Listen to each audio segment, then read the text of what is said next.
நீர் மாசுபாட்டின் காரணங்களை அறிந்து அதை குறைக்கும் மற்றும் தடுக்கும் வழிமுறைகளை கண்டறிவது. 2 கண்ணாடி கிண்ணங்கள்.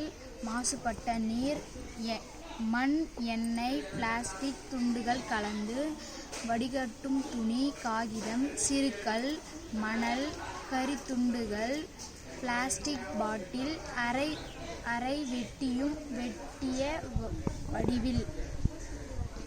ஒரு பிளாஸ்டிக் பாட்டிலின் கீழ்ப்பகுதியை வெட்டி எடுத்து வடிகட்டும் கருவி போல மாற்றவும்.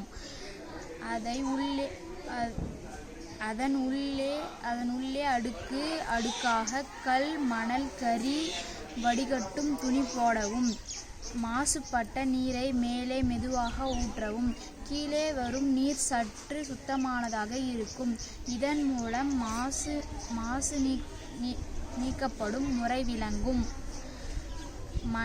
மணல், கல், கரி ஆகியவை நீரில் உள்ள மாசுக்களை வடிகட்டி சுத்தமான நீரை வழங்க உதவுகின்றன. நீர் மாசுபாட்டை கட்டுப்படுத்துவது நம்மால் சாத்தியமானது. நீர் வடிகட்டும் முறை மற்றும் சுத்தமான வாழ்க்கை பழக்கங்கள். குப்பை வீசானது, தொழிற்சாலை கழிவு நீரை சரியாக நிர்வகித்தல் ஆகியவை மாசை குறைக்கும்.